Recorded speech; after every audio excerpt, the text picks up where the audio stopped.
3 conseils qui peuvent vous aider à préserver votre relation de couple en contexte d'immigration.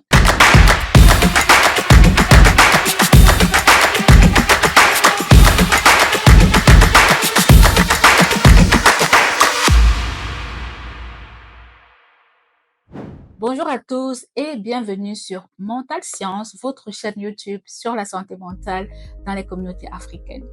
Il y a des relations qui sont tellement détériorées qu'on ne peut malheureusement plus faire grand-chose quand les époux ou alors l'un des deux consulte pour recevoir un accompagnement. Toutefois, il existe des relations qui peuvent encore être restaurées. Mais pour ce faire, cela demande de la motivation, de la patience et de la collaboration entre les deux membres du couple.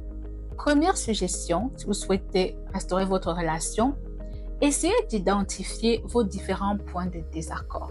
C'est-à-dire, quelles sont les causes de la plupart de vos conflits et des frustrations que vous vivez? Est-ce que c'est la manière dont vous communiquez? Est-ce que c'est la gestion de l'argent? Est-ce que c'est la répartition des tâches, des rôles, l'éducation des enfants ou alors la divergence au niveau des valeurs? Posez-vous toutes ces questions et essayez de vous rappeler à chaque fois que nous avons eu un conflit, c'était par rapport à quoi? C'était quoi le problème? Qu'est-ce qui a généré cette situation? Notez tout ça, asseyez-vous, discutez ensemble. Parlez de vos frustrations et trouvez des solutions concertées qui prennent en compte l'intérêt de tout le monde. Deuxième suggestion, prenez le temps de discuter de vos attentes et de vos déceptions. Et c'est possible même de redéfinir vos attentes dans le couple en fonction des nouvelles réalités. Parce qu'une fois que vous arrivez à l'étranger, il peut y avoir un écart entre ce à quoi vous vous attendiez et la réalité que vous allez trouver sur place. Par exemple, votre femme peut être la première à trouver un emploi, tandis que vous passez des années à faire des petits boulots à gauche, à droite, alors que dans le pays d'origine, c'était vous qui travaillez et peut-être qu'elle était femme au foyer. C'est une situation qui n'est pas du tout évidente à gérer parce qu'elle va avoir un impact non seulement sur vous, mais aussi sur elle, parce qu'en plus de son travail, elle a encore d'autres tâches quotidiennes qu'elle doit parfois assumer. Donc, discutez de vos frustrations. Adressez les contraintes qui sont liées à la manière dont votre adaptation se passe dans le pays d'accueil. C'est important pour préserver l'harmonie, pour stimuler l'empathie. Parce que il y a parfois des personnes qui ont abandonné une belle carrière dans leur pays d'origine pour suivre leur conjoint ou leur conjointe à l'étranger. Mais une fois sur place, ils n'arrivent pas à trouver un emploi. Ça peut être le mari qui était cadre dans son pays, qui était vraiment bien comme on dit. Et puis sa femme a tout fait pour le motiver à immigrer. Il a accepté et il se rend compte qu'il n'aurait vraiment pas dû parce que c'est très compliqué. Ça a généré pas mal de frustration parce que beaucoup de personnes en immigrant ont vendu certains de leurs biens et ils ne peuvent pas récupérer la situation qu'ils avaient avant, même s'ils retournent dans leur pays d'origine. Malheureusement, ça peut avoir un impact aussi sur leur santé mentale. Ils peuvent vivre un sentiment d'échec, s'investir moins dans la relation de couple et rendre l'autre responsable de leur situation. Ils vont se dire, mais c'est toi qui m'as fait laisser ma vie pour venir ici.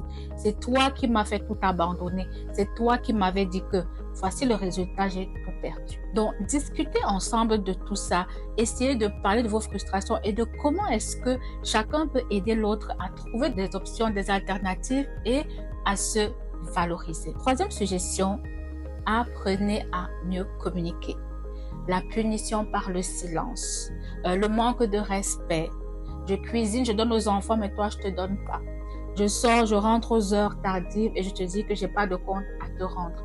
Tout ceci est vraiment dommageable pour le couple et pour la famille parce que vos enfants vous regardent et ce n'est pas du tout une très bonne ambiance. Il est vraiment difficile de vivre avec quelqu'un qui vous stresse tout le temps parce que vous tombez dessus en se mettant à crier, à se plaindre tout le temps, ce n'est vraiment pas agréable. Et la plupart du temps, on communique mal. Pourquoi? Parce qu'on a des préjugés vis-à-vis de l'autre. On a des biais de perception. À peine la personne a parlé qu'on a terminé sa phrase. On imagine déjà ce qu'il voulait dire. On est sûr d'avoir lu dans ses pensées. Cela nous met en colère et on réagit avec nos émotions. On devient dédaigneux, méprisant, insultant vis-à-vis de l'autre à chaque fois qu'on est en désaccord ou à conflit. Donc, apprendre à communiquer avec bienveillance et respect, ça s'apprend.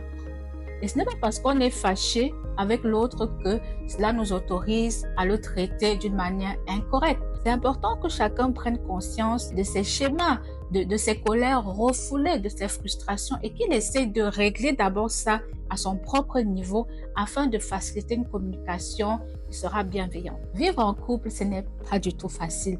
Et encore moins quand on immigre dans un nouveau pays et qu'on doit faire face à plusieurs challenges à tout moment. Essayez vraiment de discuter ensemble de vos points de conflit, des zones d'amélioration et le plus important encore, apprenez à gérer vos émotions, à prendre des décisions et à tenir compte de l'intérêt de l'autre avant de poser un acte qui peut être dommageable pour le couple et pour la famille sur le long terme. Même si vous n'êtes pas en accord, même si vous avez pris des trajectoires différentes, essayez de trouver des tiers, des personnes qui peuvent vous réunir pour que vous puissiez adresser vos besoins et vos difficultés dans une ambiance qui sera paisible, harmonieuse, sans que vous ne soyez constamment en train de vous disputer. Parce que souvent, quand on parle avec des couples, ils vont dire, oui, mais ça fait longtemps qu'on parle de ça, mais rien ne change.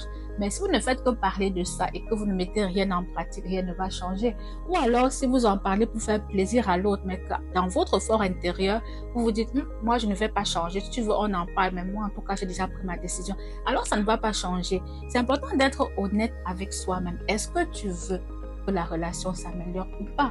Si tu veux qu'elle s'améliore, il va falloir faire des efforts, malheureusement. Même si c'est l'autre qui a fauté, une fois que vous acceptez de rentrer dans un processus de restauration, de reconstruction, vous allez devoir faire des efforts. Peut-être pas au même niveau, mais vous allez devoir collaborer et prendre en compte, je le dis encore, l'intérêt de tout le monde. Le vôtre, celui de votre conjoint ou conjointe et celui des enfants. Donc voilà ce que je voulais partager avec vous aujourd'hui. Il y a bien sûr plein d'autres stratégies que vous pouvez mettre en place. On en parlera probablement dans d'autres vidéos, mais je vais m'arrêter là pour aujourd'hui et j'attends vos réactions dans les commentaires. À très bientôt.